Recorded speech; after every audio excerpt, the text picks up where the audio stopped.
Merci de vous abonner à la chaîne YouTube, d'activer la petite cloche et de partager la vidéo.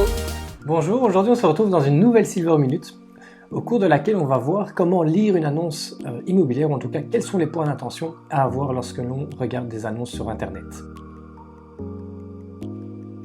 Alors il faut savoir qu'aujourd'hui avec les réseaux sociaux et tous les supports multimédia qui existent, il existe différents types d'annonces immobilières. Le plus classique c'est de se retrouver sur ImoWeb ou Imovlan ou alors sur le site de l'agence pour voir une annonce entre guillemets classique. Maintenant on voit de plus en plus d'annonces immobilières aussi paraître sur les réseaux sociaux tels que Facebook. Je dirais que la première des choses c'est de bien lire le descriptif et le lire en entier et bien faire attention à ce qu'il est indiqué sur ce descriptif. Donc on va retrouver notamment des éléments tels que le nombre de chambres, s'il y a une terrasse, la superficie éventuelle, s'il y a une cave, un parking, si le parking est inclus ou non dans le prix d'annonce, s'il y a un grenier, etc., etc. Donc bien lire toutes les informations.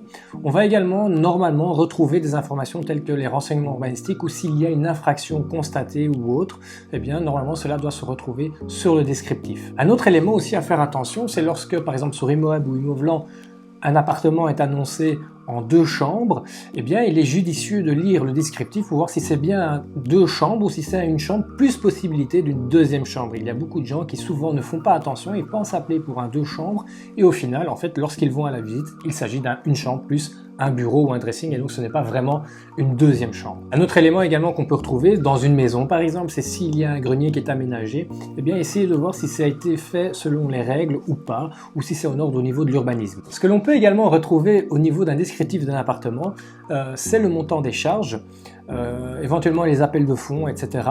Mais également les travaux à prévoir au niveau de la copropriété. On peut également retrouver d'autres éléments techniques comme le type de vitrage, c'est du double vitrage en PVC, triple vitrage en bois, etc., etc. Donc on va pouvoir également retrouver toutes ces informations-là dans le descriptif.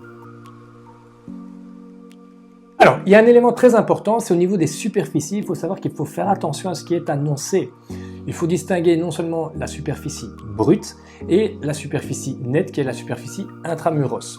Il y a également la superficie qui est reprise sur un PEB. Il faut savoir que cela n'est pas une superficie habitable, mais une superficie chauffée. Donc très attention lorsque vous regardez une annonce, de voir à quoi fait référence la superficie annoncée. Un autre élément également, c'est au niveau du prix affiché.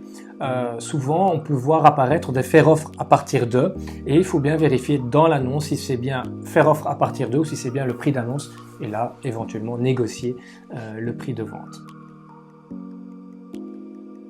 Autre chose bien logique à faire, c'est de bien regarder les photos, de bien analyser si les photos sont en adéquation avec le descriptif et de voir si ça représente bien la situation qui est décrite dans le descriptif. Alors dernière chose au niveau d'une annonce immobilière, comme par exemple sur Imovlan ou ImoWeb, on peut avoir d'autres caractéristiques un peu plus bas que le descriptif, telles que l'année de construction, le revenu cadastral, le précompte immobilier, le montant des charges, si le bien est loué ou pas, et d'autres éléments comme le contrôle électrique, est-ce que c'est conforme ou pas. Donc je vous invite vraiment à aller jusque tout en bas de la page et de voir toutes les informations pour avoir un maximum d'informations avant d'aller visiter, ou en tout cas de prendre la visite, de voir si c'est vraiment nécessaire de vous rendre pour visiter ce bien-là. J'espère que toutes ces informations vous aideront à mieux décrypter une annonce immobilière. En tout cas, retenez simplement qu'il faut bien lire le descriptif, qu'il faut bien regarder les photos et de voir si tout est cohérent avant d'appeler l'agence ou le propriétaire qui essaie de vendre par lui-même pour voir si c'est vraiment nécessaire de faire cette visite. Si vous avez d'autres questions ou que des points n'ont pas été abordés durant cette vidéo, n'hésitez pas à nous laisser un petit commentaire plus bas pour que l'on puisse y répondre et faire suite à une autre vidéo.